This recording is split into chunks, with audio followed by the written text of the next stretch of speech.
Recording. Okay. Hi, my name is JR. I'm the host of Just JR. It's a YouTube channel where I talk about mental wellness, bisexuality, and patriarchy. So today I have very special guests joining me, and I will let them go ahead and introduce themselves. Hi, I'm Ross. I'm from Los Angeles, singer, songwriter, author. Also work full time in higher ed. It's nice to be on the call with everybody. What's up, everybody? For those who don't know, my name is the JC Poe, and I am really excited to be coming from Charlotte, North Carolina to talk about all things bisexual and Black and positive.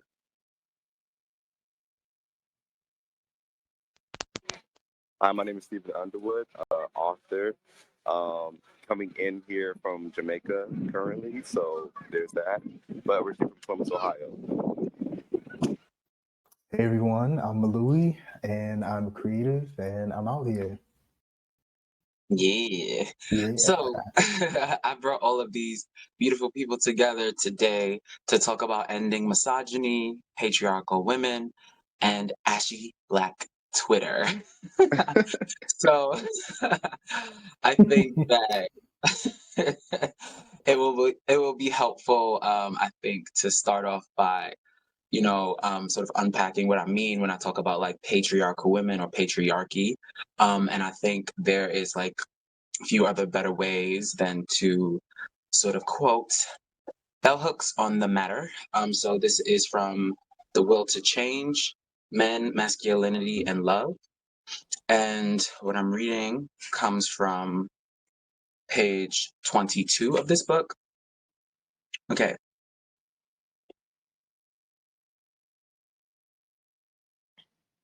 So patriarchal thinking shapes the values of our culture. We are socialized into this system, females as well as males. Most of us learned patriarchal attitudes in our family of origin, and they were usually taught to us by our mothers. These attitudes were reinforced in schools and religious institutions. The contemporary presence of female-headed households has led many people to assume that children in those households are not learning patriarchal values because no male is present. They assume that men are the sole teachers of patriarchal thinking. Yet many female-headed households endorse and promote patriarchal thinking with far greater passion than two-parent households. Because they do not have an experiential reality to challenge false fantasies of gender roles, women in such houses are far more likely to idealize the patriarchal male role and patriarchal men than are women who live with patriarchal men every day. We need to highlight the role women play in perpetuating and sustaining patriarchal culture so that we will recognize patriarchy as a system women and men support equally, even if men receive more rewards from that system. Dismantling and changing patriarchal culture is work that men and women must do together. So that was a mouthful, but also like that was just like so like sort of like profound to have it like literally written out in just like clearly understandable words. Um, and so like two things immediately come to my mind. First of all, I want to say that, like me starting off this video talking about patriarchal women, it's not, I'm not trying to blame women for patriarchy, and I'm not trying to say that, oh, it's women's fault, because that's like very ashy Twitter, which we will get to later. What I'm really interested in underscoring is the fact that these attitudes and these teachings go beyond a person's identity. So I think it's very easy to be like, oh yeah, patriarchy is bad. Yes, duh, it is. And it privileges men and especially white cisgender heterosexual men. Um, and not recognize that like, oh, actually, I've I've had so many patriarchal teachers across genders. And it's easy to miss that. It's easy to be like, oh, yeah, most women are feminists, or most women agree with like, oh yeah, women empowerment, or blah blah blah, or this or that. And it's like, you're like conflating identity with like political like stance or political orientation. So does anybody want to say anything? I can hop in real quick. When you read that, I was just kind of thinking just about my background and, like you said, about the teachers and all the people who take part in it. So, super religious background, my dad and my mom, but also too, I feel like a lot of people did subscribe to that kind of subservient woman, male kind of dominant structure. Um, and I like that last part of that paragraph where they said that men and women have to unlearn it together, because I think it has to be a very coordinated, like intentional effort, just because it's so pervasive. It's literally like air, you know what I mean? And so sometimes I wonder about the implications of, like, how do you truly escape it? That's something that came up for me since it's so pervasive. That's my Mhm, first impression. mhm, I would say what jumped out to me when I was hearing all of that was that line about the differences between the two-parent household versus the one. Me growing up in a two-parent household, my parents, they're both foreign. My dad's from Haiti, my mom's from Trinidad. So they came here like really a team. So they didn't really have the traditional gender roles. There were times where my dad was without work and my mom was bringing in all of the bread, and it was vice versa, where my dad was, the person making all of the money and she's at home raising me and my brother. So getting to see that in the home really does, that line really did jump out to me, because I do see how it translates sometimes to people who didn't get to see certain roles in the home that weren't so heavily, patriarchal traditionally. wow. Yeah. Yeah. Oh, sorry, go ahead, go ahead. No, I was gonna say same here. That was the thing that stood out the most to me, was just thinking about the differences between single parent and multi-parent households. And I know I personally have a very, I guess, unique upbringing, in the sense that I was raised by two lesbian women. So both of my moms are lesbians. So I didn't have that, I guess, traditional mom dad structure, and I was always kind of encouraged to be whoever it is I wanted to be and to do whatever it is I wanted to do, as long as I wasn't hurt nobody. Um, but yeah, I was definitely thinking about that. Like, yeah, I mean, a lot of Black folks in the community are raised by single mother households, but I had two. So I was just thinking about how the ways patriarchy may or may not have been present in my own upbringing. Of course. Wow. Yeah, and I'm just like relating it. Oh, sorry, did you want to go say something, Stephen? Yes, I did. Yeah, go ahead. This is a structure I've been thinking about a lot in my own background, and having to write my thesis, which covered family and my relationship with my mother. Um, there has always been this feeling that my mom, I call her an accidental feminist, because a lot of her mentality, a lot of the things she likes to discuss, the things she believes in wholeheartedly, does reflect feminism, in ways that I don't even think she wants to acknowledge. But because of like the whitewashing of feminism over the years and in Black culture, and also in the truth that wanted to she wanted to succeed as a Black mother, and by doing so, being able to raise me in a way that reflected how she was expected, or how she saw Black men being raised. It felt like there was some reinforcement of the patriarchy going on within there, but then there was also moments where those instincts and those lessons and that bearing was kind of going up against her actual beliefs and what she actually felt or what she actually wanted to entertain. My mother, by no stretch of imagination, denies that power is an important thing to her. But at the same time, how she always navigate the leveraging of power, or how power should be enacted, or lessons about how I should treat women Mm. or how I should treat other people, are always really insightful to build the type of person I am today.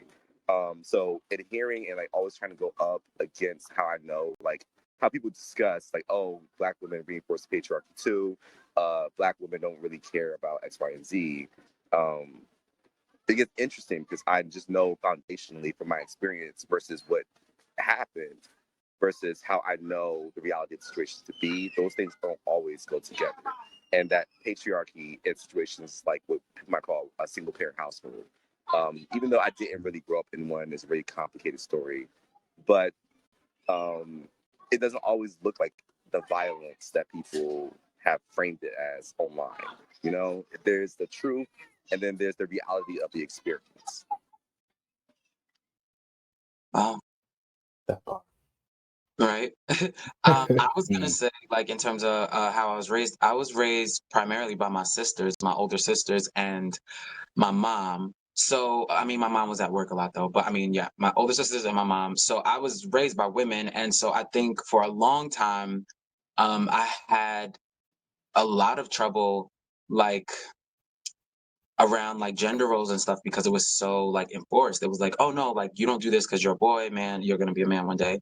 You're the man of the house, and like all of these like kind of like sticky, awkward, weird things that were said to me. And they were particularly sticky and awkward because I didn't feel like a traditional boy. I didn't feel like I fit in with boys. I didn't really have a lot of like boyfriends like that. I was usually always like around girls. You know, like that's who my friends were. That's who wanted to be my friends. That's who thought I was funny. Like a lot of boys didn't want to be associated with me because I was feminine. I was seen as gay, and you know that's like awful. Um, so I was around girls all of the time, and so like the stuff that I read from the book is like I wasn't really around guys like that. I wasn't really around boys like that. And yet and still I still like absorbed these attitudes that are present in society and that were certainly taught to me from like my mom and my sisters about like this is what boys do, this is what girls do, this is how boys are, this is how girls are. Um and so yeah, like it took me a really long time even as I like grew up and like got into my 20s to even be able to recognize that like oh no there's like misogyny within me. Like that took me a long time to realize because I was definitely like a soft boy, sad boy, like so think like Frank Ocean and Drake in the early days and like you know that kind of stuff appealed to me. Like I couldn't Yeah. hear like overtly like misogynistic stuff. Like like I couldn't tolerate like that music. Like I just it disgusted me. But I would put on Drake, but I would put on J. Cole, but I would put on Frank Ocean early days, who was definitely very misogynistic, but in a different way. You know what I mean? In a soft boy way. Um, so yeah, we're gonna get into that. But I just wanted to read. I just wanted to read one more thing, and then we'll get further along into the discussion. Um, Okay, so certain people who experience both privilege and oppression do not want to challenge the social structure that oppresses them. This is because they recognize that challenging this social structure will cause them to question and perhaps lose the dominance they have over other groups. Whether it's out of greed or a matter of survival, people tend to conform to the system that spits on them. Chiriarchy is best theorized as a complex pyramidal system of intersecting multiplicative social structures of subordination and subordination. Wait, superordination and subordination. I don't know what superordination is, but I would just say. Anyway, of ruling and oppression. Yes. Okay. So yeah, like that is what we're talking about in this conversation. We're talking about really intersectionality and like the ways in which you benefit and also are oppressed by a certain system and why so many people do not want to challenge the overall system. They might just want to challenge what oppresses them, but not too much. Like they don't want to be oppressed, but they don't want to change the system. You know what I mean? Mhm. Yeah. So I guess I wonder about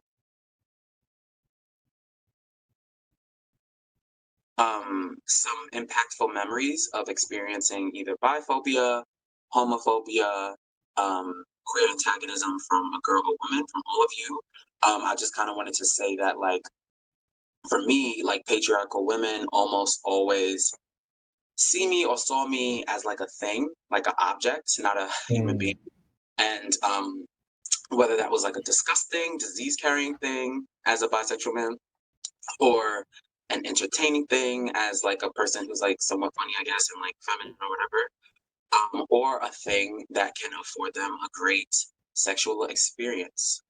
I'm still a thing. I'm not a person, never quite a human being. So I want to hear about what y'all feel about that, or if y'all want to share some experiences. That's so dehumanizing.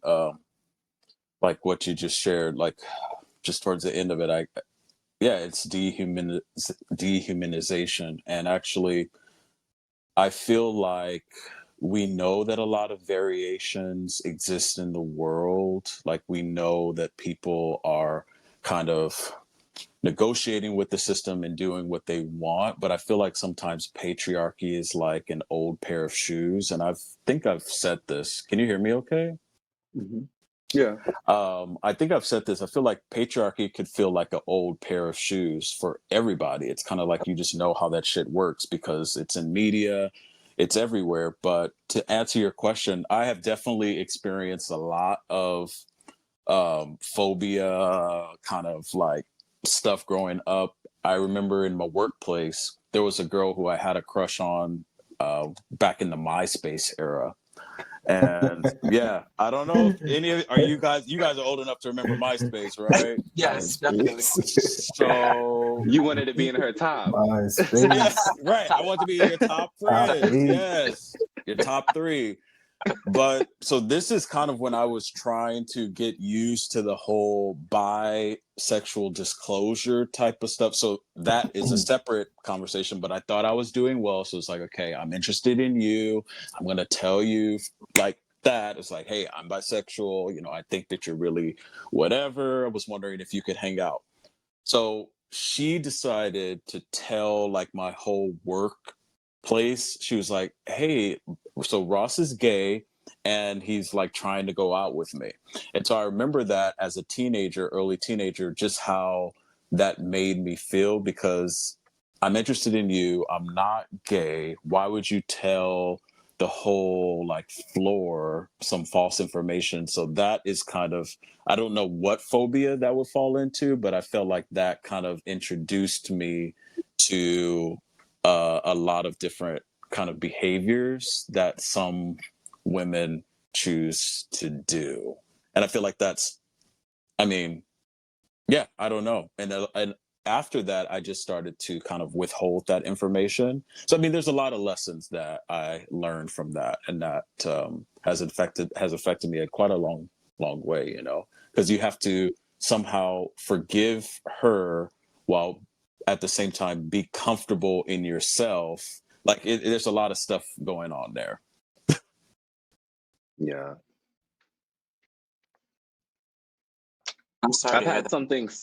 something like similar to that, so I definitely can relate to the situation. It was a mutual friend that I knew, and she introduced me to her friend. At the time, I was still trying to figure out labels and how I wanted to self-identify, but I wasn't denying myself from any sort of experiences with different genders.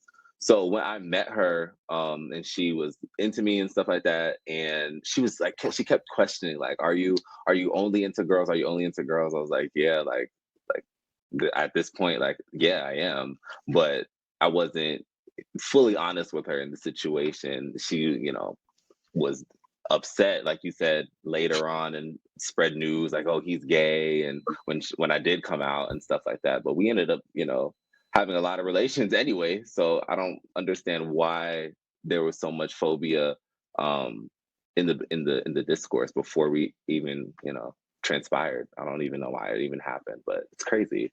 So I definitely relate to your story. Wow, that sounds like yours that it worked out, but I remember mine, it was just a bullying hot ass mess. And plus during that time, like, I mean, I was like a light skinned pretty boy with like curls and shit. So it really just came, it was like a cute, at my employer. It's just kind of like, why would you even talk to someone like that? But I'm happy Mm, that yeah, I'm happy that it worked out for you on the positive side. Yeah. Well, I think. I've never. Go ahead. Oh, no, I was just. I don't think I've ever experienced something like that. I'm so sorry, guys. I was actually going through that. My queer antagonism has always been in regards to my siblings. I have two sisters. We're very close. For most of our life, it's only just with us three, our mother, and our father, who sadly passed away a few years ago. But my sister has always been like a stalwart ally. Like when I came in contact with queer people early in my childhood, because my sister went out of her way to befriend other people, and just generally was the vibe in the room and the ally. But at the same time, like recently when I came back to Columbus, I found out that there was some metamorphosis in how my sister's conduct has went. Like my sister will march in a pride parade, and she is all for like championing queer people, trans people, and everything. She's never said a bad word out of her mouth about anyone in the community. But at the same time, she and my other cousin were discussing like dating bisexual men, and my sister was just like, I can't do it. I can't imagine myself being with any guy who gets bent over. It makes you less masculine, less of a man. And the irony of her saying that, because I don't think she's fully formed in her head that her brother is a bisexual, the same type of man she's discussing.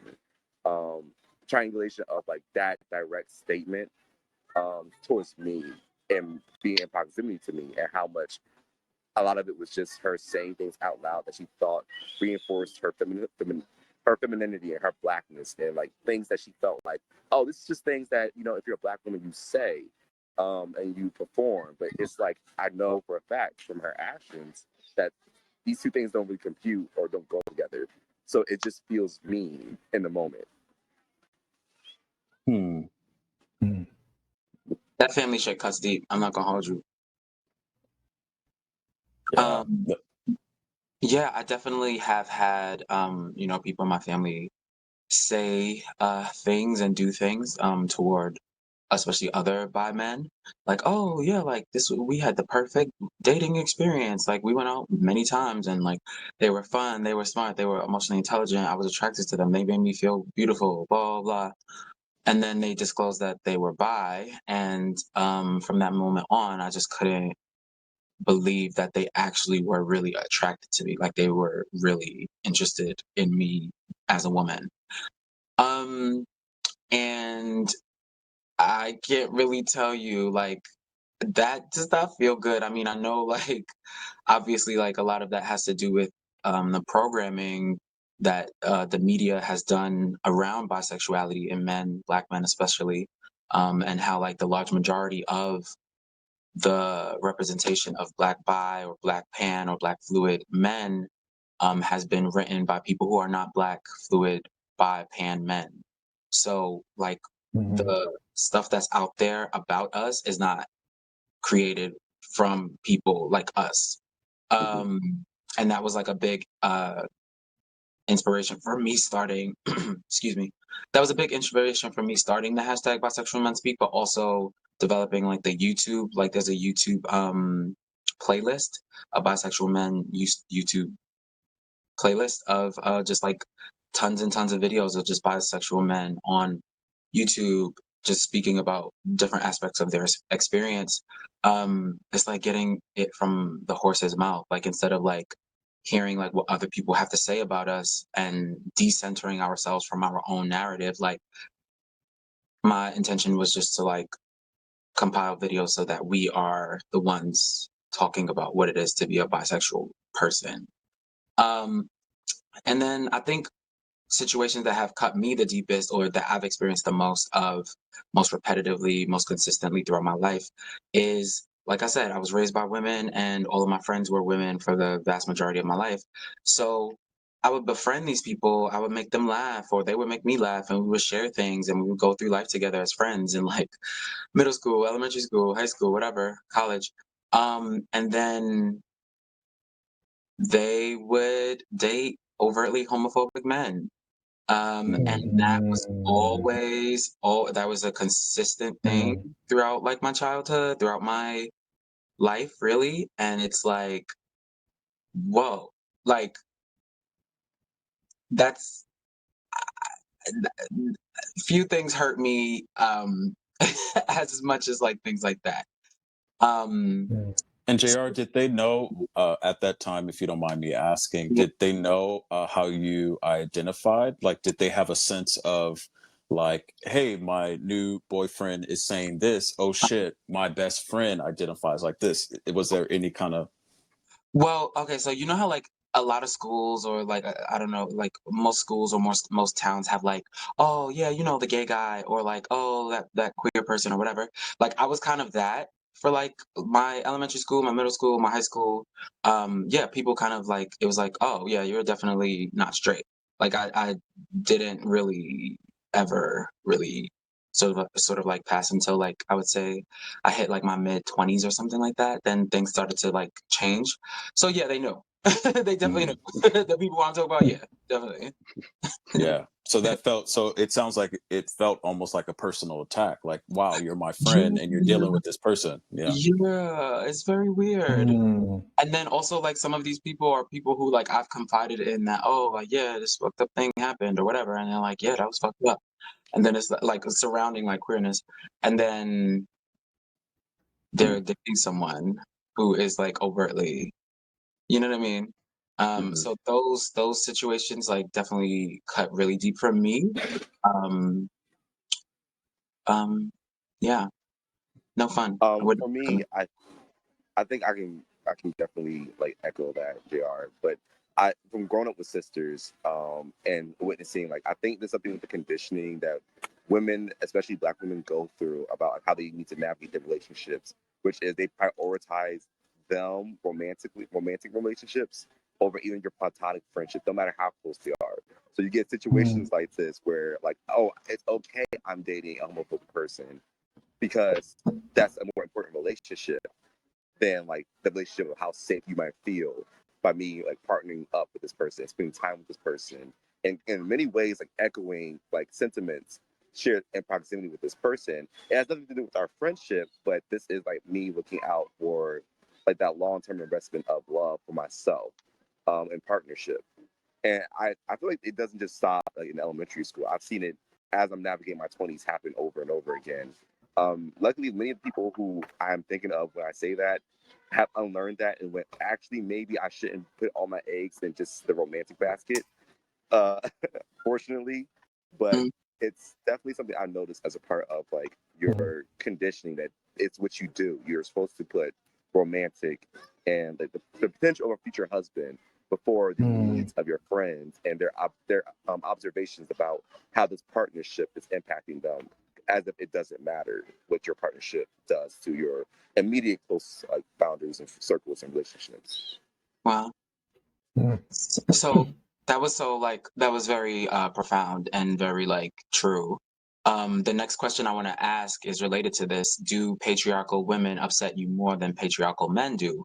Why or why not? And so I will start and I will answer this and be really vulnerable. Ooh. I think that for most of my life, the answer to this is definitely yes, that patriarchal women did upset me more than patriarchal men because the women who raised me were like I kind of like Mm. learned like, oh no, women are better than men, or like men are bad, they're dogs, they can't help it. But women are like, oh no, like we're better, like we're not as visual creatures, or we're not this or with this. And so and like that's the trapping of like, you know, like bioessentialism too. Or anyway, sorry, let me focus. That is the trapping of that thinking that like, oh, like as a response to like misogyny and like the the degradation of women, it's like, oh no, actually we're not less than men, we're better than men or whatever. And it's like when you set someone up on a pedestal, when you say, oh no, women are better than men, more emotionally intelligent just inherently or whatever without any work, just this better or blah blah blah, blah, it kind of sets you up to fail. Because when you put them on a pedestal and then they're humans, then it's like, you're not supposed to do that. You're not supposed to be a human. You told me that you are a god. You're not supposed to be Mm, like this. So for me, for most of my life, patriarchal women did upset me more. Because with patriarchal men or patriarchal boys who I was around, it was outright rejection. It was like, no, ill, you're disgusting, get away from me. Mm. But with women, patriarchal women specifically, it was like, oh no, you could be with our friend, like you could be our friend, you could sit with us, you could like, yeah, like you're funny, you're cool, like, oh, like you cool, like you cool, we cool. And it's like, oh, okay, y'all cool. And then you get into the stuff, you get into the politics, you get into who you date, or you get into some other betrayal, and it's like, but y'all told me that y'all was cool. Y'all told me that y'all wasn't like outright rejecting me. So it's this like weird thing of like, oh no, like, yeah, I love you as a person, and also your lifestyle is a sin. What? Like it's such a like Mm. it's so like it's not Mm. outright rejection, like get away from me. It's like, oh no, like we cool. Oh, and also I think you are disgusting. You like you're gross. Like what you do, your lifestyle. Like whoa. Like for me, Like just that cut pieces of me, you are cool. pieces of you Mm. are cool. That cut me deeper because I didn't It's see it like coming. Wow. it's definitely Mm. like you're going to hell, but until you get there, let's chill.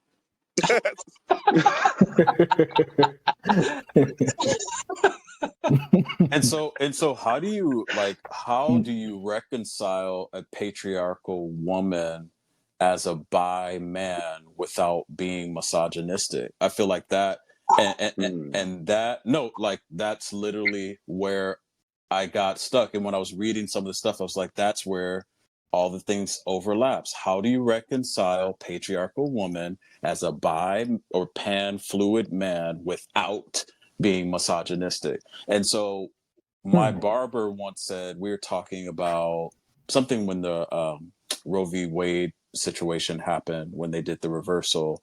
And he was talking about, yeah, so women just want to be believed, women just want to speak freely. And so I was like, damn, so maybe it's on me as the bi man to be able to hold space for that.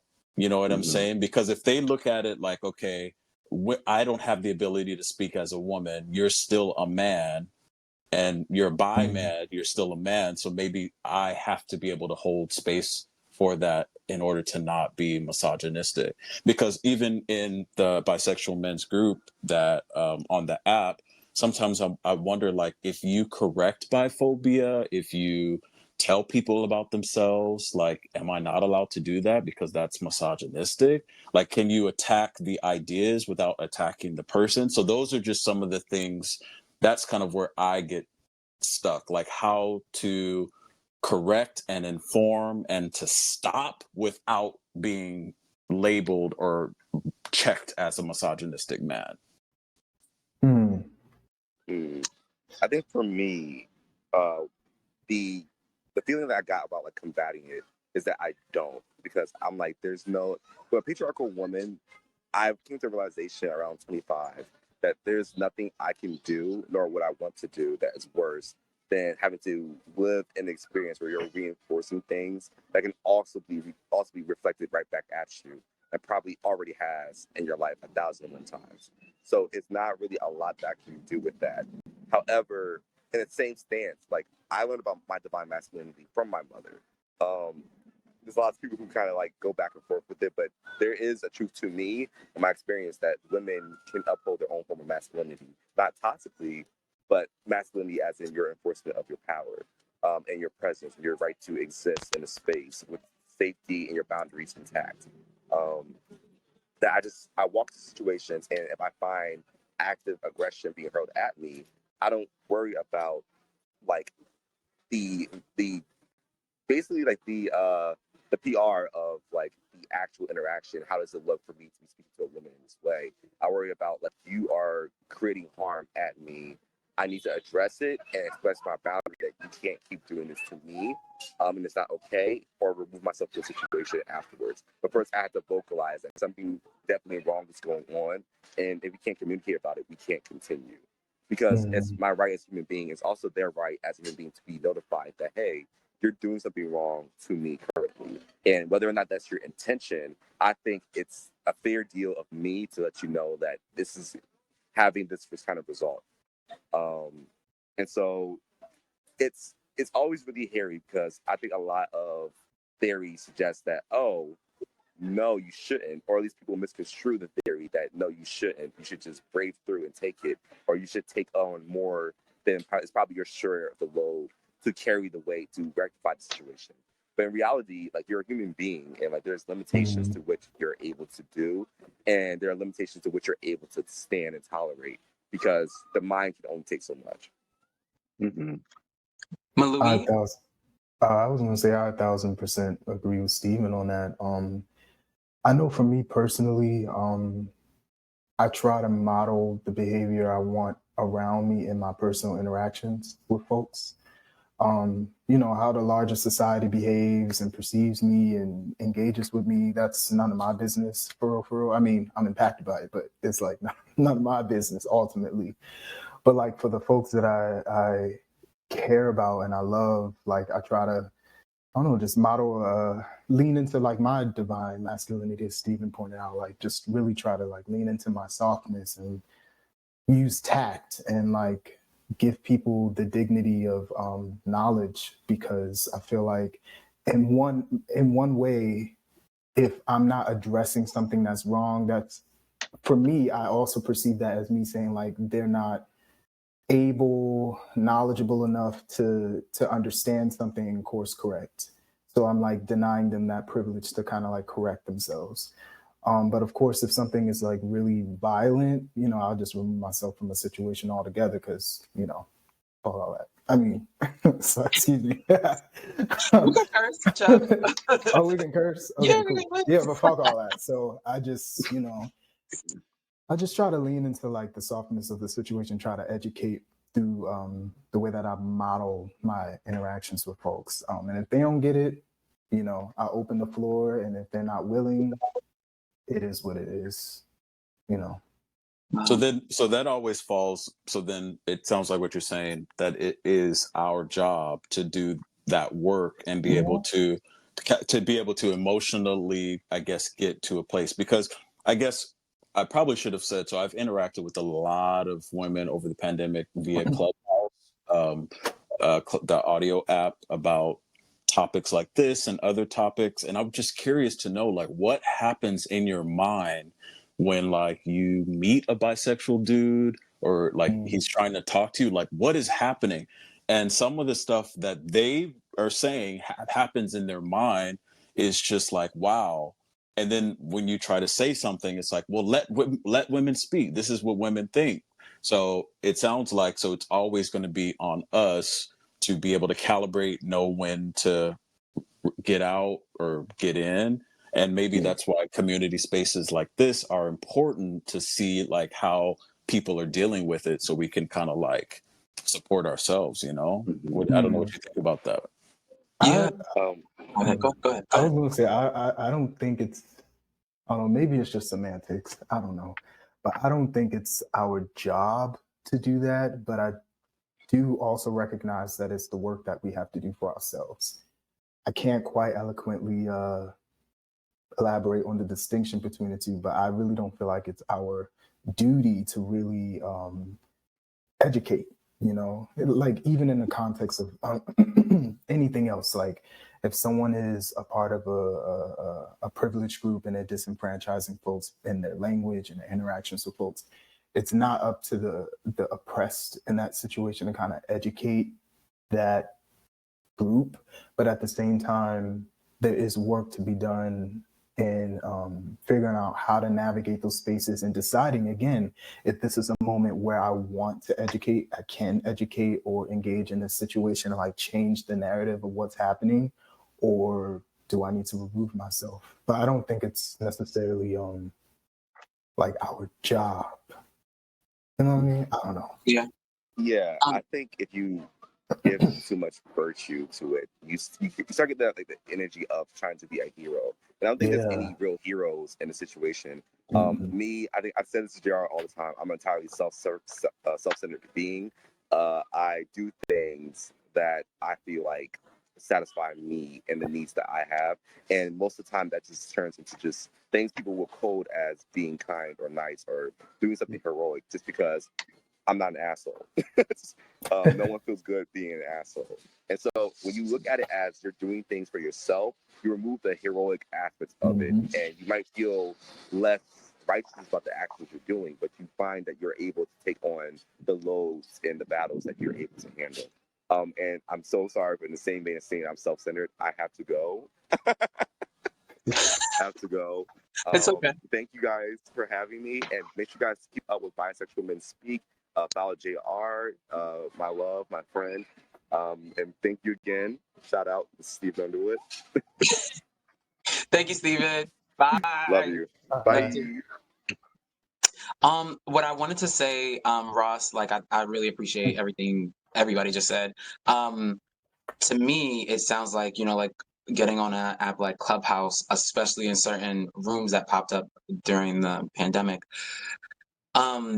It kind of, what I was kind of hearing is like these like the bastardization of like feminist talking points or pop feminism, like, oh, you're speaking over a woman, that's misogynistic. That's not like that's such a like that's such a Yeah. like that's such a warped approach and to understanding what feminism is.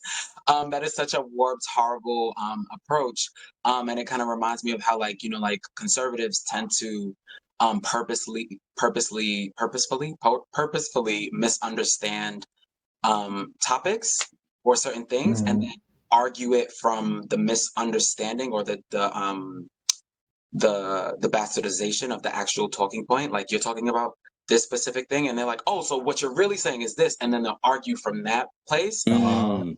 Like, so what I hear is that you were in Conflating these clubhouse accountability rooms, right? No accountability. with Exactly. oppression. You're not interested in Like, accountability. You're not interested in a dignified, like, learning environment.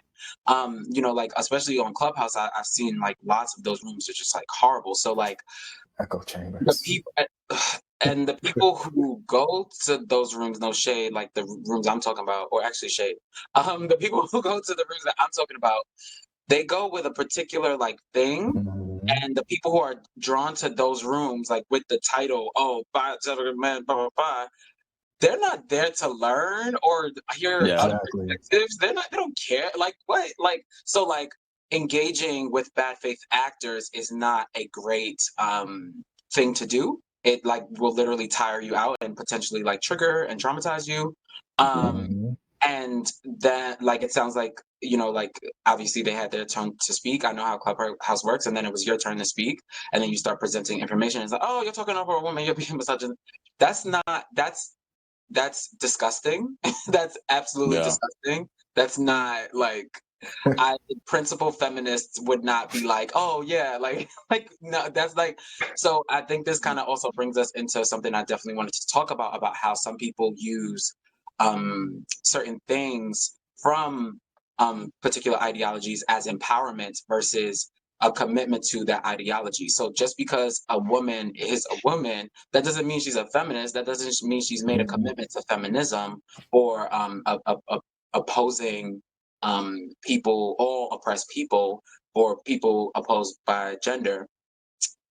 Yeah, like, and even if they say certain things that's like feminism catchphrases or like whatever, like some people are just using certain taglines as empowerment to make themselves feel good, not as a Mm. political commitment to a particular ideology. So that's part of why I wanted to separate, like, oh, who are we talking about? Patriarchal women, or like this kind of woman? Like, it's not all women. It's not like, like, who are we talking about? What are we talking about? And the fact that, like, I think that especially online, people's perception is that, like, oh yeah, women are feminists, and it's like, no, not all women are feminists. And even women who quote feminists, or women who are like, oh, equal pay, or women who are like, oh, this is wrong, like, I was like, this messed me up, that doesn't mean that they've committed to feminism or black feminism. That doesn't mean that they have developed a feminist practice, like feminist praxis, or like an analytical lens to look at like things like class. That doesn't mean, that's just, they just was using that quote to like feel good, or And to understand their experience. So like that's an important distinction too, because it can get like, oh yeah, like this woman, she's a feminist or whatever. Do you know for real if she's a feminist? Like, has she really committed to that? And there are different ways of being a feminist, and sometimes feminists are wrong too, or like act in ways that they would look back and be like, yeah, I shouldn't have done that. They're humans too. So I kind of wanted to say that before we kind of move on, if that's okay. No, yeah, no, that's good. And I think bad faith actors, I mean, I definitely get it now after a year and a half of Clubhouse. Yeah, like there's people, their intention is to cause harm. Clubhouse. They can't be reached. They're not interested in learning. They're tied to their talking Mhm. points. Yeah, I think all of that is very true. And so I think that's what happens when you're a kind person. Kind of like Steven said, like I try to approach situations with kindness, like, hey, you're Mhm. wrong, and this is why. It's like, nah. So yeah, I definitely get what you mean. Mhm. Mhm. Yeah, so it's like I have this written down, promises, promises. We've all been duped. We've been promised certain things by the patriarchy, and they're based on lies, distortions, and fascism. You will feel justified in your rage when you don't get what patriarchy promised you. Um, Mm. yeah.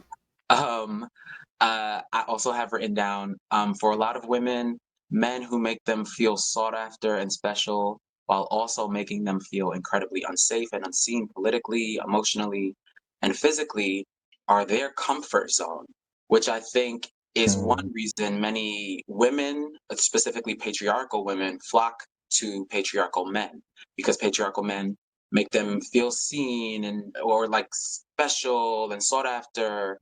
Um, but at the same time, they make them feel incredibly unseen, unsafe, Mhm. politically, emotionally, physically. Um, I observed something at my workplace the other day. Basically, it was this woman. She was just there to have lunch, and then these guys like were there to like drink, and so they had been drinking for a minute, and then eventually they started like just chatting with the woman and like talking about various topics, and I could tell immediately like that these men were very conservative men, very, very, very conservative, very like Joe Rogan, very Andrew Tate, very like that. I could tell immediately. Um, and she was trying to like I think she had the intention of being like try to be present and try to like engage with them because they eventually started talking about politics, and she was trying to see their side. She was trying to make them feel like listened to and just heard and consider like, oh, I could see how you came to that conclusion. And then she was also like, oh, can you see how this particular thing is like oppressive to me? And they was like, I'm not seeing that. I was like, no, no, I don't care. Like, I don't care. Like, I do What a not care. surprise.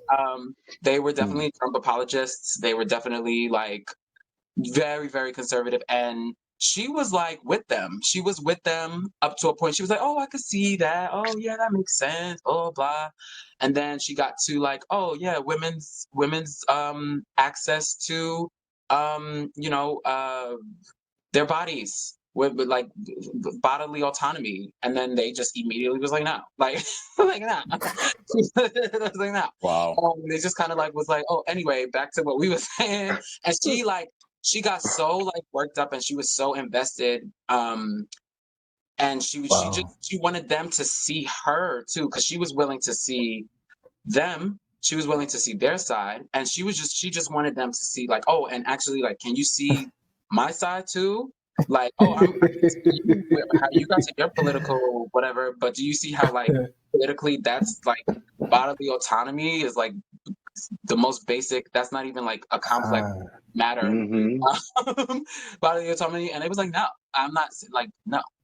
So my question is to the group is, what is your comfort zone in regards to women? Like, do you feel like you have a comfort zone of being comfortable around patriarchal women? Do you feel like parts of like the allure of how like patriarchal women might make you feel a little special or sought after or whatever, but then at the same time deeply unsafe politically or deeply unsafe emotionally, etc.? patriarchal women are not my comfort zone whatsoever. I would say my comfort zone are probably queer women. I mean, I think I've been, obviously conditioned by my own upbringing. And then also, I didn't mention earlier when everyone was talking about their impactful experiences, but my first relationship was with a bi woman who later then identified as lesbian. And that was a very interesting relationship. It was beautiful, and we're still best friends to this day. So I think because of like my experiences, like queer women are my comfort zone. And yeah, I pretty much, I feel like anytime I'm in a space where I feel like I'm not wanted to any degree, it's automatically like I automatically remove myself from the situation. When you were talking about the scenario with the woman and the two guys, I started laughing a little bit because it just made me think about like those videos where you have like a black person or like not even just black, but someone of color. But I'm gonna just say black person because it's like extra specific for us.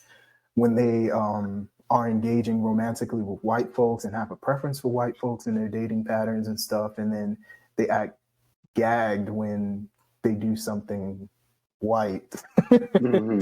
Just like it sucks, obviously, you know, Yeah. but at the same time, like I don't get how people are surprised in those situations. But yeah, queer women are my comfort zone. And patriarchal women are just, they're not. It just, yeah, I have no space there. So. Wow. So I have to leave in 4 minutes, but maybe I'll just follow you up, Malui. And I think just part of my bi black man journey is as it's unfolding, I'm trying to get into spaces to where I get a chance to experience other bi pan queer women and see what that's like, because I've only dealt with patriarchal women.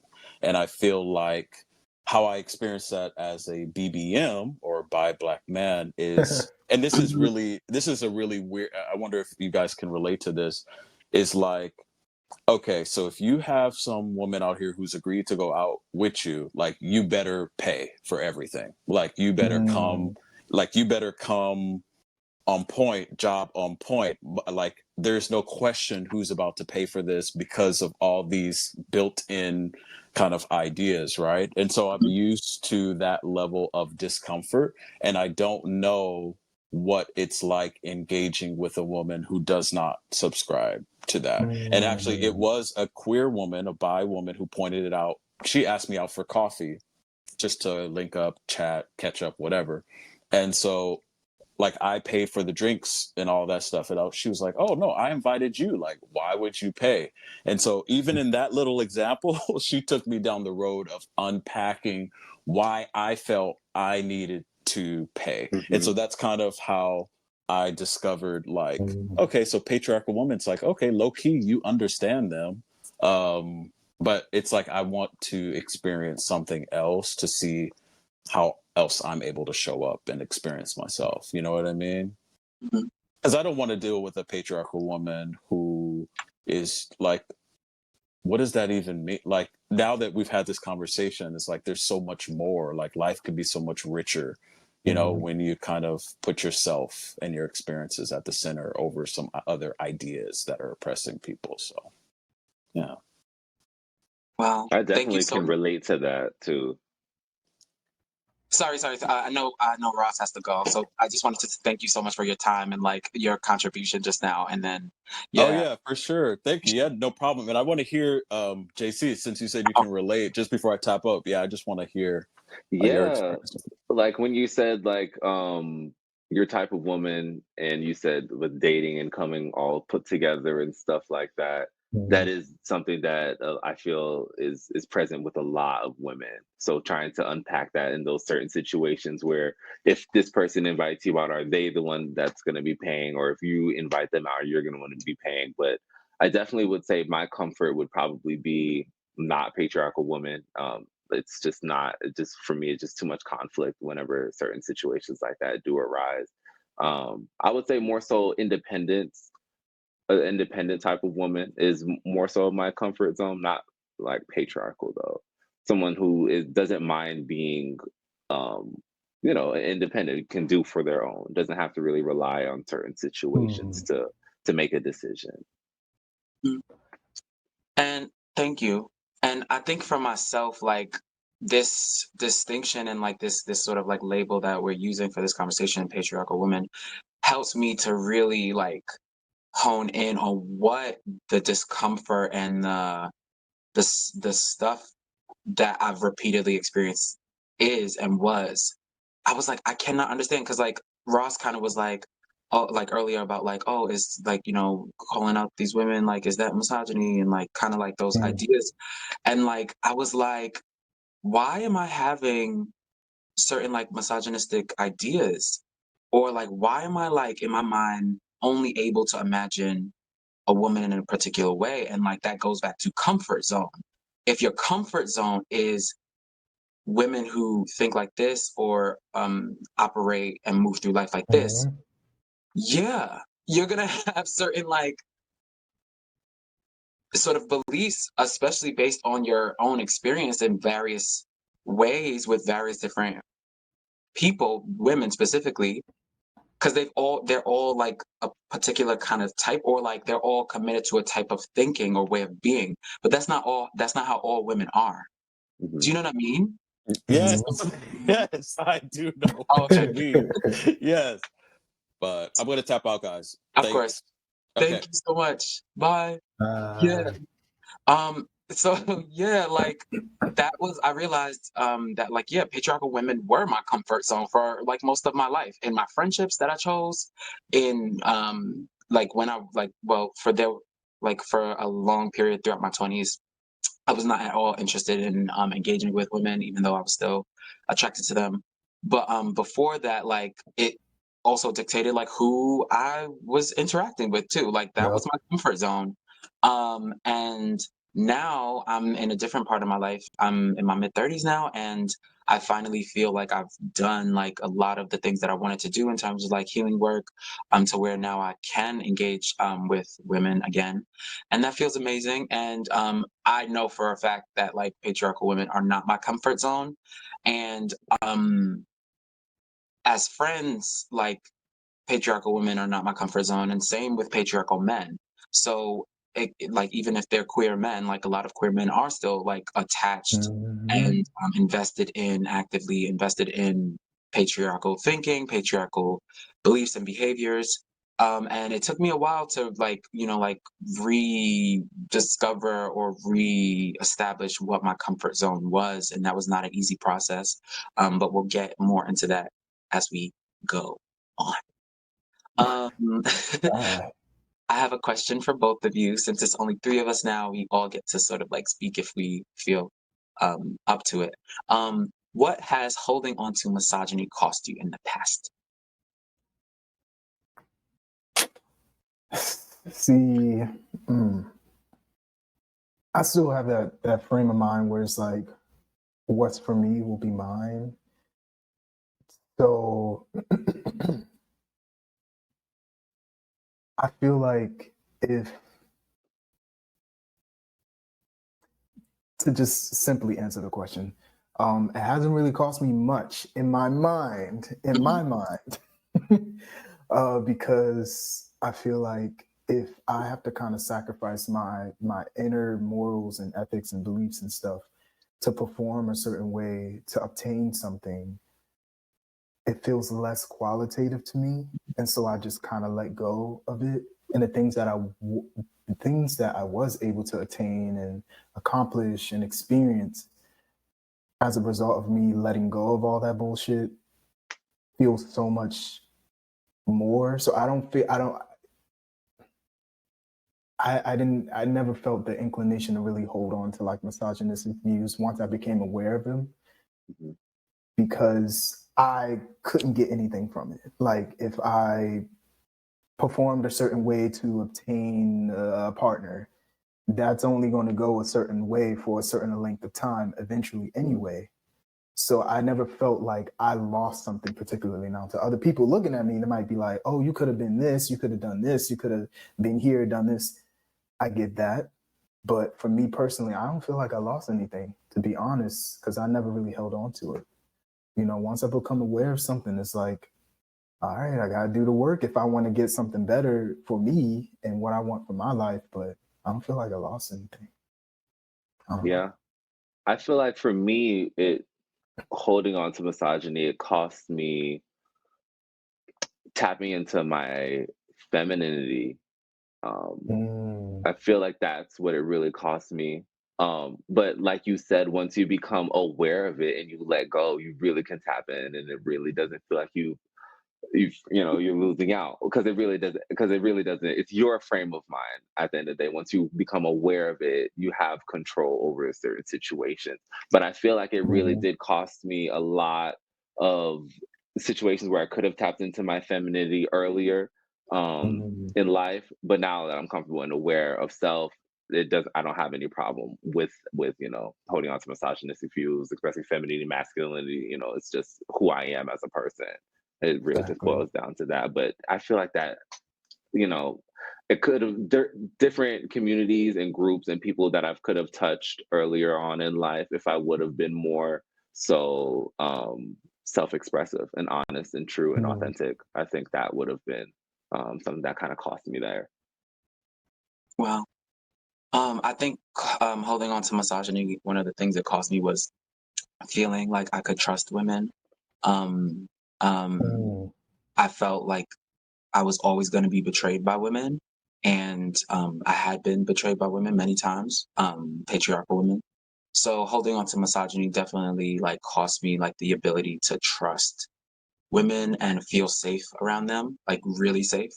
So letting go of misogyny for me also meant letting go of patriarchal women and letting go of like redoing my comfort zone so that I was not drawn to women who would eventually betray me. You know what I mean? Mhm.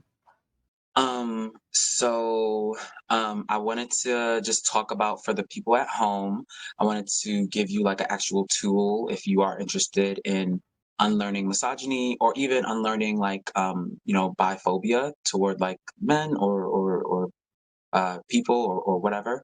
This is a tool that was developed by Thais Gibson. It's from the integrated attachment theory trademark that she has. She is somebody that I've worked with in the past. And it's basically like a belief dump. Basically, you focus on a particular group. So in this particular instance, we are talking about women and unlearning misogyny. So at home, you just write it out in a journal, like all of your beliefs, positive and negative, about women. Um, Ranging from anything or things that you've heard multiple times, even if like you're like, I don't really believe that, but if you've heard it all the time, like if the people that you hang out with or the media that you consume says it, write it down. And basically, what you want to do is you don't want to show this to anyone. This is a very personal exercise because it's not about attaching like judgment or shame to our beliefs, because that's not particularly helpful in sort of unlearning them, especially if you're interested in doing that work. You write out all of your beliefs about women onto page, positive and negative, and you kind of want to go through each one individually. And for the ones that you want to challenge, which is probably all of them, you want to ask, is this belief 100% true all the time? Can I know it's always 100% true no matter what? So, for example, the belief that I can't trust women. Is that 100% true? There are no women you can trust whatsoever. You can't trust women to be on time for a phone call. You can't trust women to hold space for your emotions. You can't trust women to be responsible or respectful. Is that 100% true of all women? Mhm. And this is not an exercise to gaslight yourself, and not an exercise to say that, oh, your experiences with being betrayed by women is not valid or it didn't happen. This is to like get your mind to perceptually like balance things out so it's not exclusively negative, so that you're not exclusively like, oh no, women will betray me for sure no matter what. Like, you know what I mean? You're just trying to balance your perception so that it's not completely to one extreme. And even like a positive belief about women, like, oh yeah, women are just like inherently emotionally intelligent. That sounds positive. But once again, that goes back to what I was saying. Like when you put people on a pedestal and they don't always perform to that pedestal, you are going to be crushed. So all women are inherently more emotionally intelligent or emotionally intelligent. Is that 100% true all the time? No, it's not. Yeah. You're trying to just bring yourself a little bit more into balance, a little bit. And for some of the beliefs actually might be true or are true. And so, like, the next level in Thais's sort of like steps is, okay, if this belief that I have is true, why is that bad? And what do I make this mean, either about myself or about the world? Does this now mean, or do I now make this mean, oh, that means like I'm unworthy of love, or I am a bad person, or I am defective, or I'm not good enough, or I am blah blah, or they are blah blah blah. And so you kind of, well, my nose ring fell off. You kind of want to like go back and forth with those two framings. Like, what do I make this mean? Why is this bad? Until you like find this like really like sort of like deeper truth or deeper like sort of like wound that you have, and that's kind of where you want to like focus the healing on, either with yourself, either through reading, either with a therapist, etc. Because that root that's underneath all of that stuff, that is how you like really change and transform.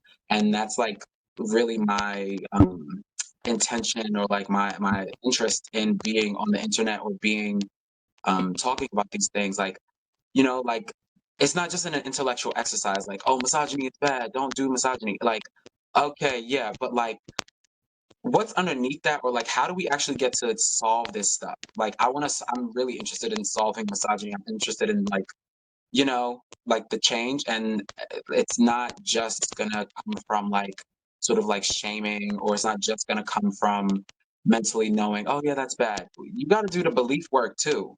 And same like for like people watching at home for like bisexuality, if you want to do that same sort of belief dump for bisexual men or bisexual people, that would be great. Somebody's audio is like a little like crinkly. Is it mine? Oh, it is mine. No, it's not mine. JC, would you mind muting yours real quick? And then, yes, it's JC. Sorry, maybe it's the headphones. I don't know. Sorry.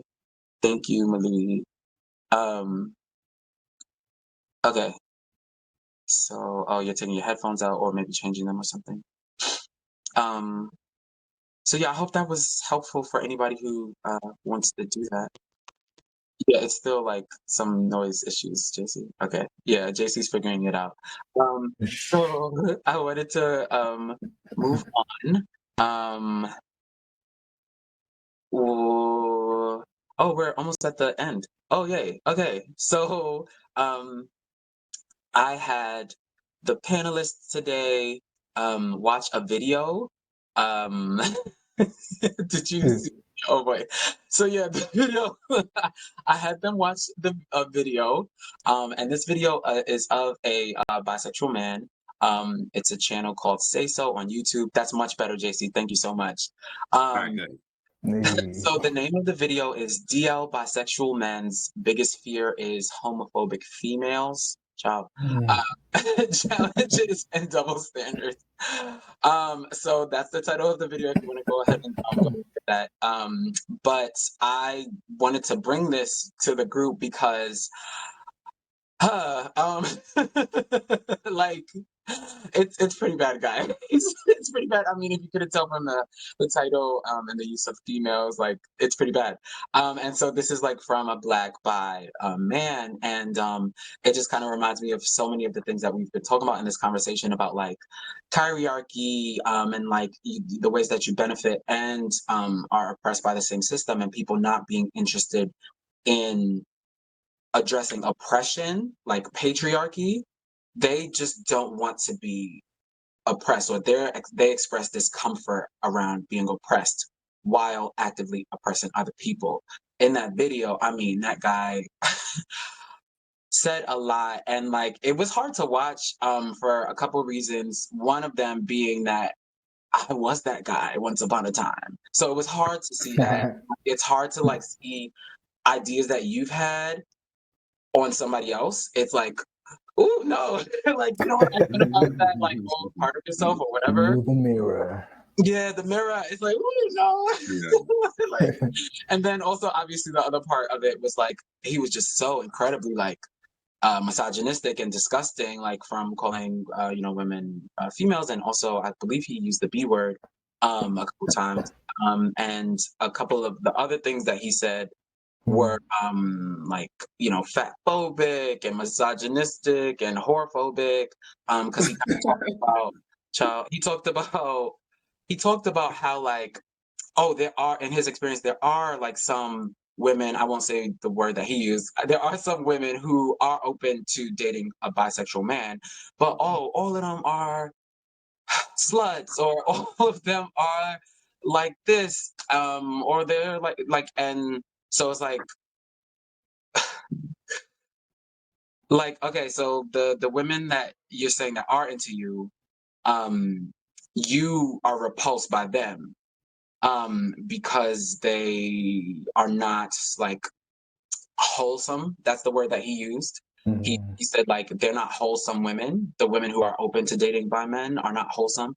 Um, but then he's complaining that like wholesome women are disgusted by him. So it's just like it ain't like uh, how could he like he didn't hear himself while recording the video a little bit.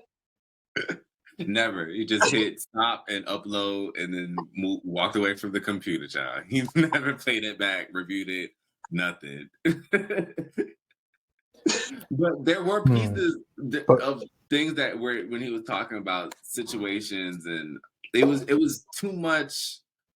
Like I never like right now. Like I try always to say always or like sometimes or because there's never a situation where it's going to be like an always type of situation. So it's not you can't just categorize everybody. There might be some of the bunch, but not all of the group. And he was very adamant that yeah, it's everybody who every type of woman is just like this and feels this sort of way.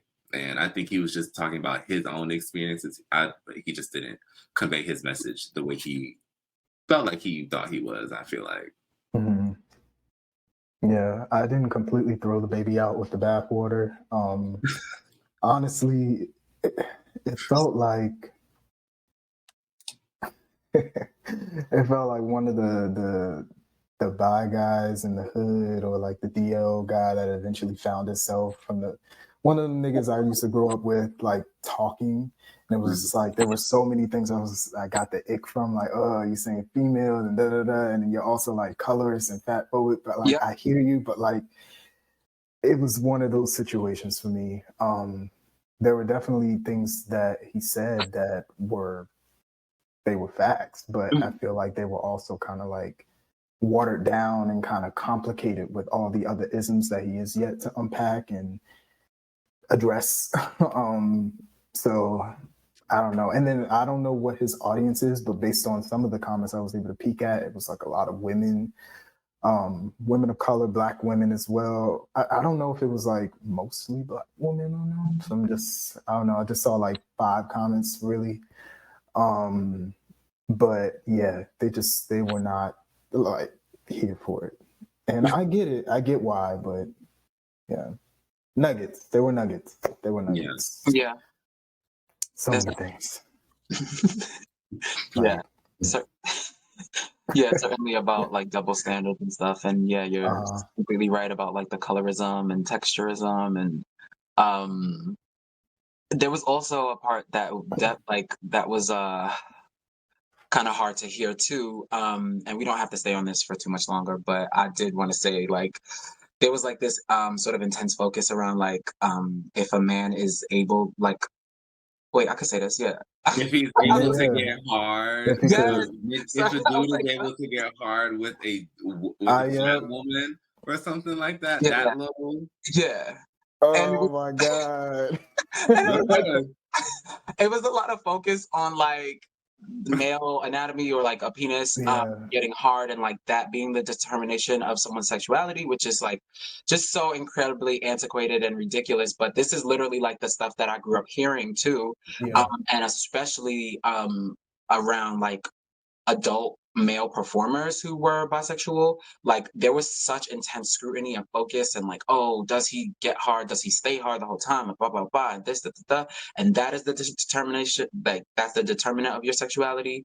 Yeah, that's just like so not true. Um so many adult stars, first of all, you and no shame, like this is part of their job.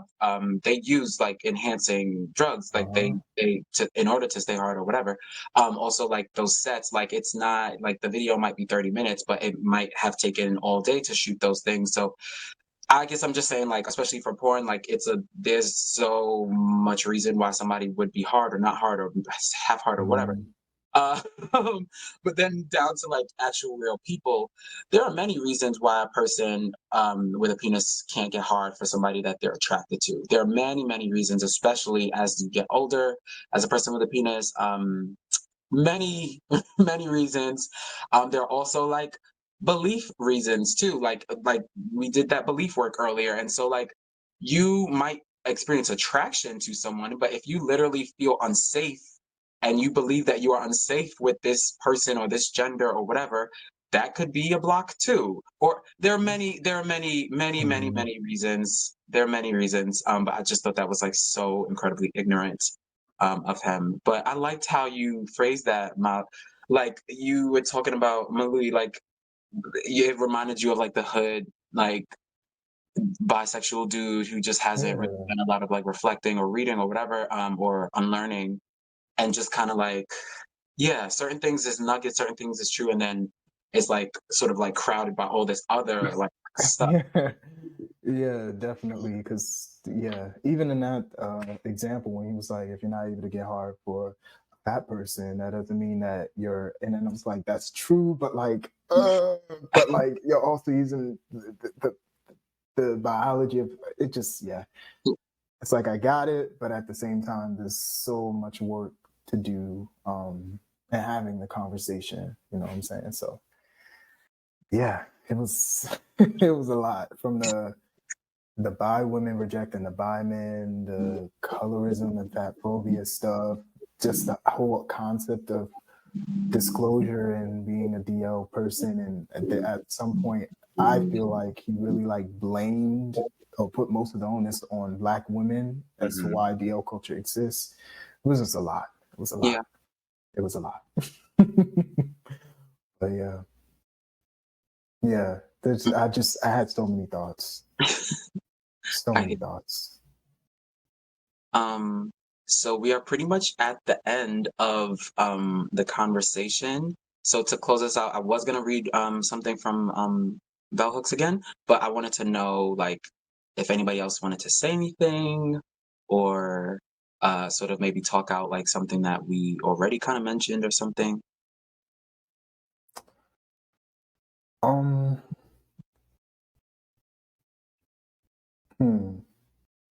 I know that you wanted to discuss a little bit about Ashy Twitter. Oh yeah. I want to know like what do you mean? Like what do you mean by that? I know what he means, but so catch me up to speed and the people who don't know. Right. Thank you. Twitter. Thank you so much for bringing that up. So Ashy Twitter is obviously like I'm obviously referencing like Black people, so Black men specifically, who are essentially like committed to patriarchal thinking, but also who go out of their way to like sort of shame women, Black women, or who are, who worry about like humbling women or who say things like, oh, like Black women or dark-skinned women shouldn't wear red lipstick, or like, the Kevin Samuels of the world, and like an alpha man, and like there's nothing like they can't live up to that white supremacist ideal because they're not, they don't have access to that white supremacist ideal, but they say like, oh, that's what you should be doing, and you ain't shit if you're not doing that stuff. So that's kind of what I was referring to, just being smart. Yeah. Understood. Okay, cool. I just wanted to know. I learned something new today. Ashy Twitter. Those are all the people who are like, if you watch your behind, you gay, right? Exactly. Okay. Right, exactly. Oh Exactly. my gosh. I just have like we should just I how do I say this? Just stop platforming these niggas. Like, if you see someone with an ashy take or whatever the case is, like, click your little like not interested or whatever. Like, don't quote them. Don't argue with them. In my opinion, like, just leave them be. Just let them be in their own little echo chamber and whatever.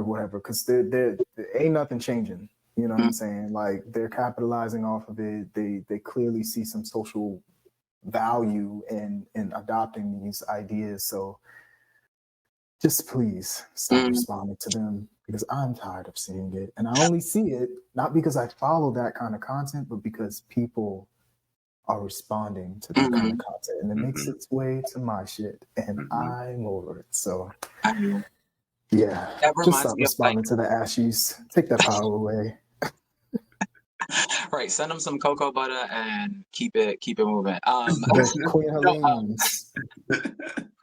I think that this is reminding me of something that I saw on Twitter like a couple days ago, and it's like, press for the sake of press, like bad press is just press.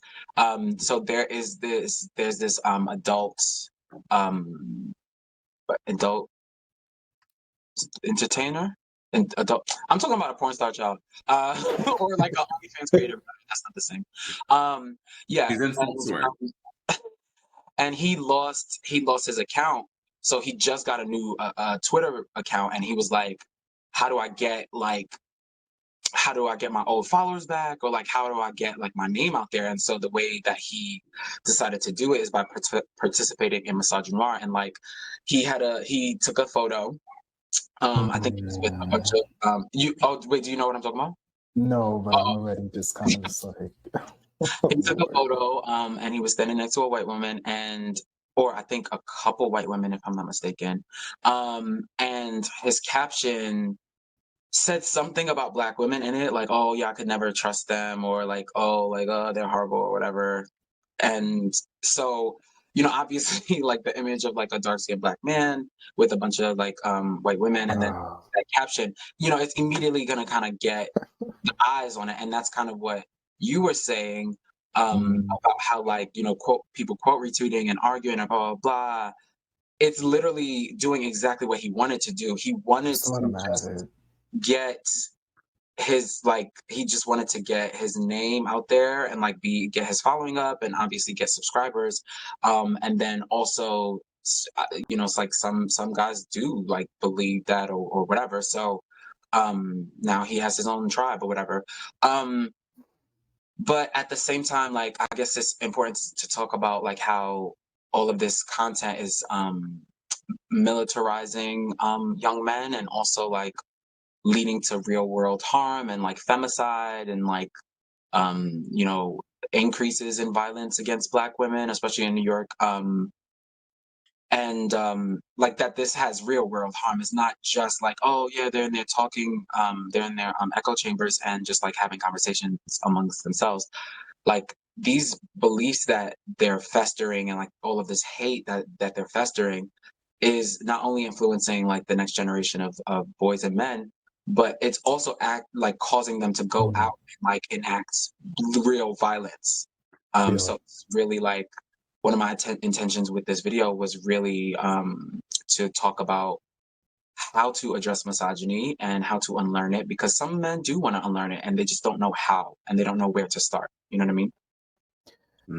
Yeah. I forgot what the context of me saying this earlier was, but just really first modeling it in your own life. I think we're so visual. If we literally see someone doing the work, that gives us data. You know what I'm saying? But then also, like when we're having conversations with folks, like try to strip your critique of like antagonism. You know, like the the guy who did the video, like clearly there's a lot wrong with the language and there are a lot of things to still unpack and stuff. But I feel like if I were to address him personally, like, you know, that was wrong, da da da da da, like da da da da. He's not gonna get that there are some things he should challenge himself on to unpack whatever it is he needs to unpack. He's just gonna receive the antagonism and feel defense, like his defenses will probably go up and X, Y, and Z. But I think just like saying things in simple terms and being compassionate in the way that you're addressing folks is just, that's really it. And if they still ain't getting it, and they or if they get really violent, then, you know, back off. But that's all we can really do, honestly. Yeah. If And they're willing conversations to, like these, like JR said earlier, kind of we're being the voices and kind of controlling the narratives, because the narrative is coming from people who don't really represent us at all. So when we're in a position where we can create our own story and tell from our own life experiences ways that we've combated misogyny and worked through it, and kind of lead by that example and host, you know, things like this is the way that I feel like things can kind of change. I agree. I wholeheartedly agree, because it's like, and it's no shade to like our folks and stuff, because, you know, safety and whatever. But I feel like oftentimes when we have these types of conversations within like queer community, Black queer communities, we're often talking to ourselves, and like we already get it, you know what I'm saying? So like the people who really need to hear the material aren't hearing the material, and when they do hear the material, it's like inundated with things that they never even heard of before, conceptualized, or even became aware of at any point in their lives. So I think that, and this is not our job, once again, it is our work if we feel passionate about changing the atmosphere. It's like simplifying things and adding compassion to the mix in your education, you know what I'm saying? And modeling the behavior, like I said before, because it's like, honestly, truthfully, I mean, I'm not really concerned with like what white folks are doing. Granted, this is all like the byproduct of white supremacy, for real. I'm only concerned with the Black folks that I love and care about, to be honest, because those are the folks I directly interact with. And from my experience, it's just more, it's like men, a lot of these things happen because women play their part too, but men, I don't know how else to say it. Like they're just afraid to be real niggas. Yeah, because like, it takes calling yourself wrong. Yeah, like holding so, yourself accountable. Yeah, like when we were talking about the relationship with like our relationships with women, it's like, yeah, the onus of like disclosure isn't on us, but at the same time, it's like there are dualities. At the same time, like if you enter into a space, and this is across the board with anything, if you enter into a space knowing who you are, proclaiming who you are, and being very candid and transparent about who you are, that removes the opportunity for someone to, I guess, later deny you of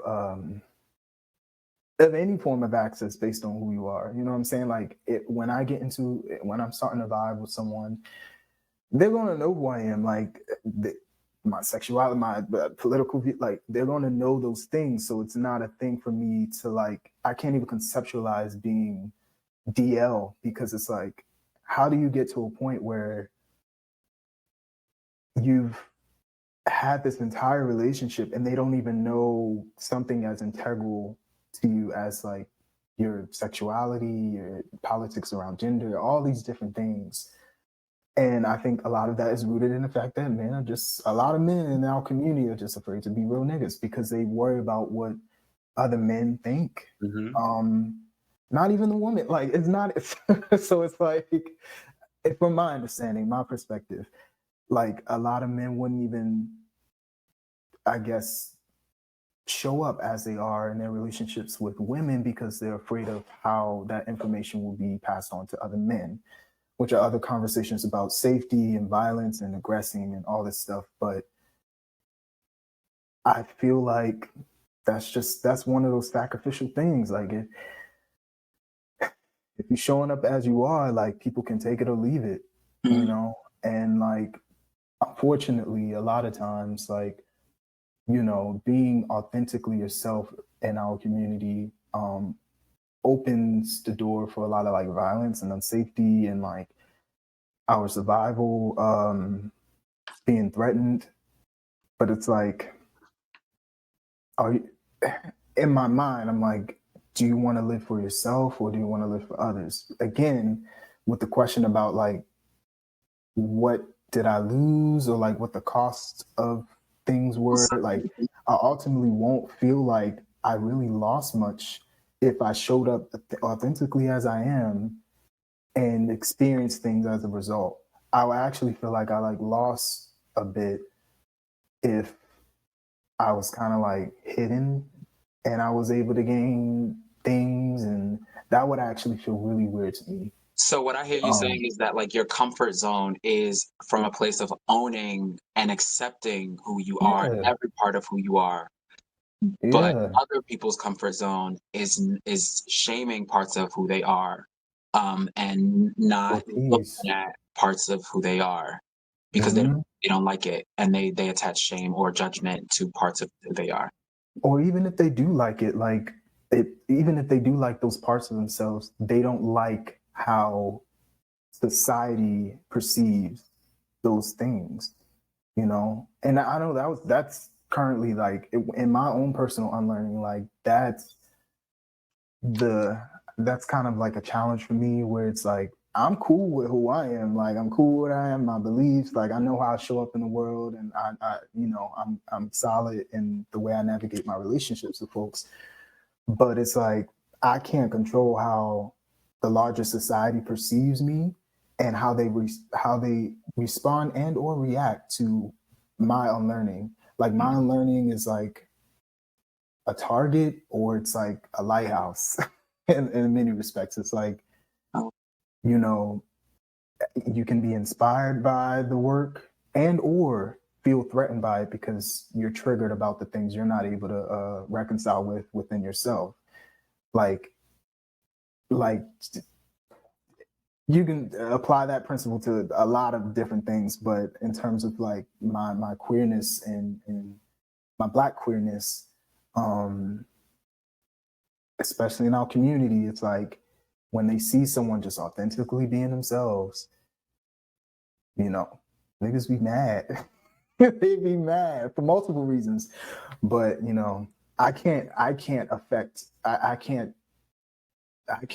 the way that they react in their madness. All I can do is just be me, So I don't know, and I feel like that's the problem. People are afraid to be themselves because of that.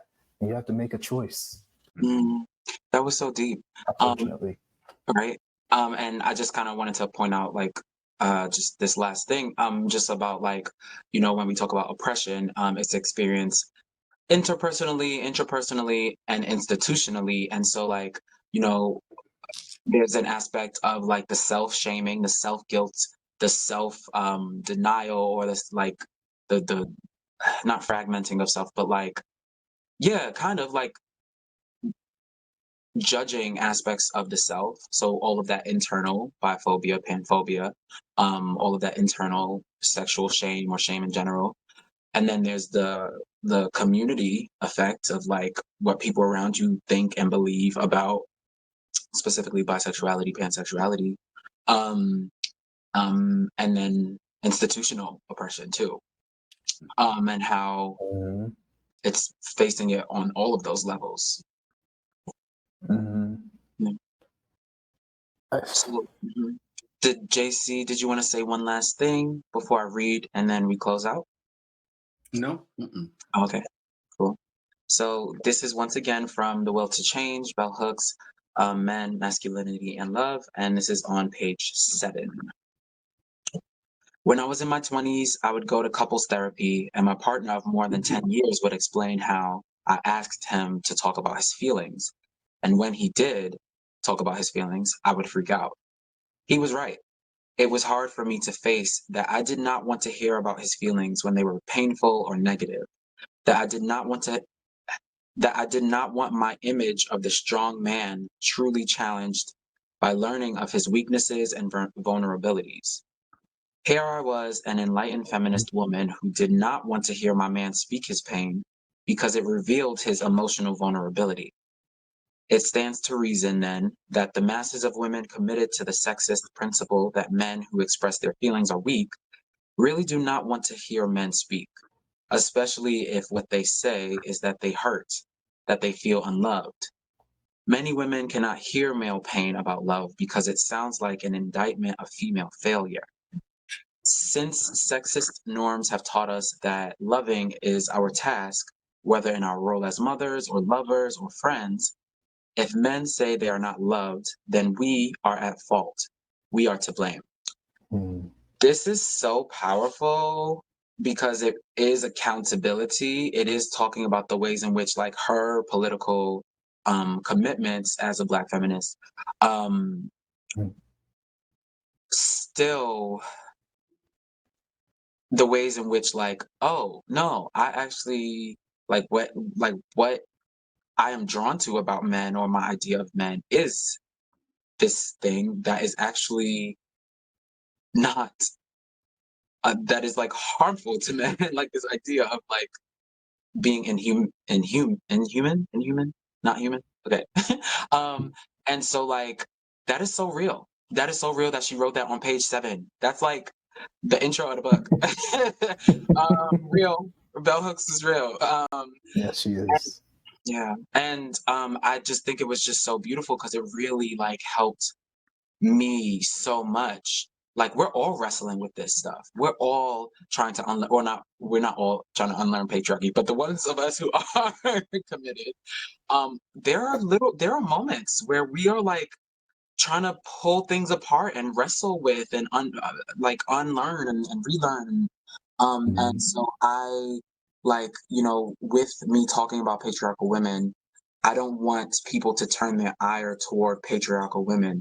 I want people to turn their ire toward patriarchy, toward the interweaving, intersecting, interlocking experiences of oppression that prop one another up. When you learn them, that's how this stuff becomes weakened. That's how this stuff becomes something that we don't see in our societies and our communities anymore.